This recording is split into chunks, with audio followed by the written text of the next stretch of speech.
Hello again, my friends. Johnny Vegas here on the Eyes Wide Open Information Channel, coming to you from a sunny Dubai, where the temperature is approximately 212 degrees Kelvin.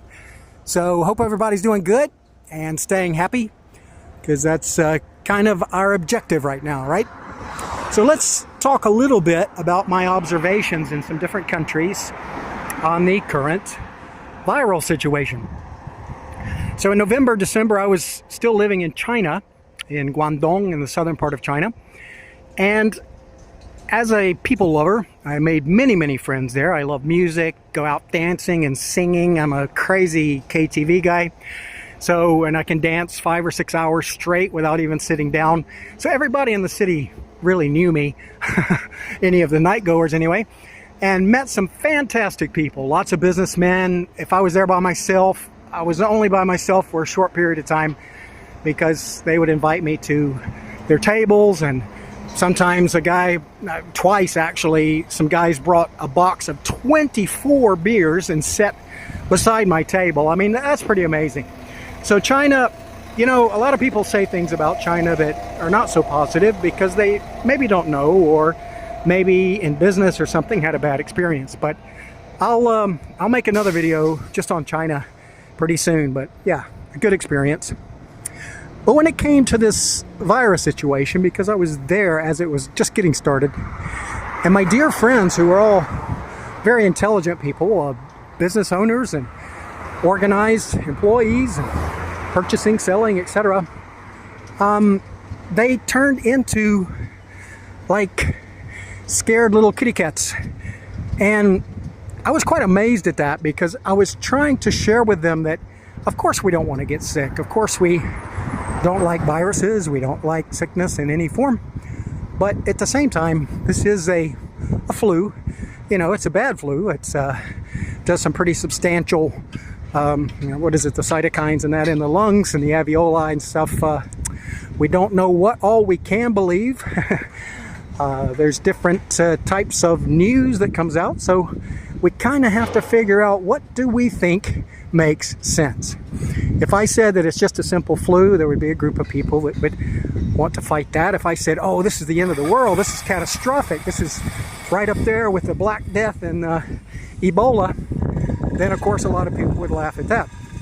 So I just try to make observations, pass those along, and my opinions are flexible. My standards, my ethics, my morals are not flexible. But when it comes to information and knowledge, again, eyes wide open. So, China. So first of all, I noticed people getting really scared. And the families would stay at home.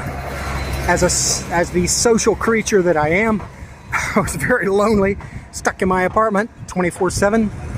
And even the smartest of my friends would not let me come over and visit.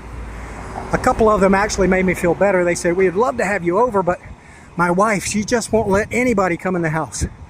So, you know, I did understand that. I respected that.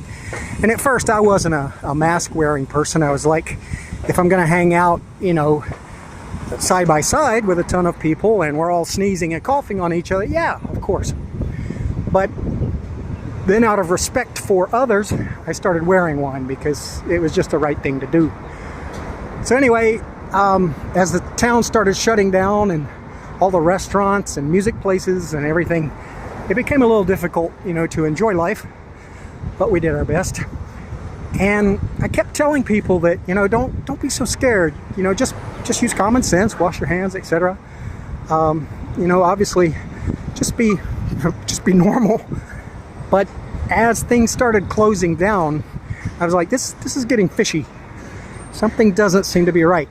The virus is one thing, but the reaction, let's say if we put a virus as a 1 on the Richter scale, the reaction was definitely a 10 or more. So thus, you know, I was like, what is the end game, you know, with all of this? Then I was like, this is not so much fun here in China, so let me get back home. I've been living in the Philippines for about the past 7 years. And another fun country, a lot of energetic people, they love music. look at America and Britain's Got Talent, you'll see that Filipinos show up all the time. So, well, this place is empty. Usually there'll be a bunch of tourists here, right? I'm the only one. I'll probably get arrested, but hey, that'll make a cool video. So anyway, I tried to get back to the Philippines. I'm gonna fly out of Shenzhen or Hong Kong back to Manila.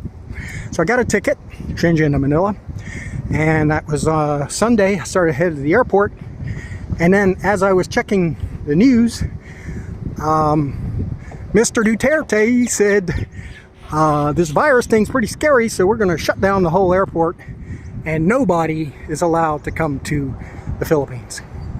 So I turned back around, went back home, and was like, oh no, now what? So I started quickly researching countries that did allow people to come into their country, and I found that Thailand was still open, which was a good thing. The Thai people are really wonderful. Wow. So, you know, they call it the land of smiles for a reason. And indeed, people were so welcoming and so nice there. So going from a mask-wearing society in China, arrived at the airport in actually Krabi, near Phuket.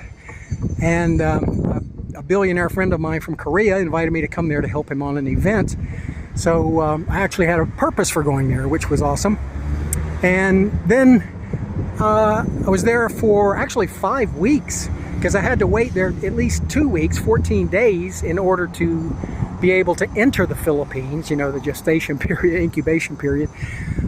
And then I finally made it after 5 weeks in Thailand and Thailand was very relaxed. There was no mask, there were no restrictions or anything of that nature. They were really cool. Then I got to the Philippines, and also cool. At that point, this was still early on, I guess maybe middle of February. Then I stayed there for a week or two, and I was like, I got invited through a connection in the government in Dubai to come here to meet with the Dubai Health Authority and to share some technologies that I have that actually kill viruses, shrink cancer, tumors, fibroids, cysts, anything of that nature. So I came here, I had 2 awesome meetings with the government officials. They were at lower levels, but they took me to the 3rd level, which was the key administrator, which was going to say yes or no to our project, where we could use this machine to help them kill the virus in Dubai. And the other awesome part is no government has been willing to give like an FDA approval on this machine. So I was like, wow, finally an opportunity where, you know, due to this virus, people are scared and ready to do something different and maybe willing to authorize or approve this type of simple technology of, you know, basically broadcasting radio frequency and destroying or vibrating the viruses or cancer cells, for example, with what's called sympathetic harmonic resonance. And, you know, I was so excited, I got goosebumps as I left the 2nd meeting. I was like, wow, this is really happening. And the day before the 3rd meeting, Dubai went on lockdown. So they shut down all the offices, all the office meetings were canceled, and there we go. So then I was like, well, let me wait just a little bit longer, see how long this takes. So now I've been here over 2 months, and still things are still pretty much closed. They do allow us to walk around between certain hours of the day. So if I don't get arrested, I'll continue making a few more videos today. But anyway, what we see on TV, that is one of our next videos. I'm going to put that in a separate section on the media and my international observations on the media. So thank you guys, and always keep your eyes wide open, whatever you do.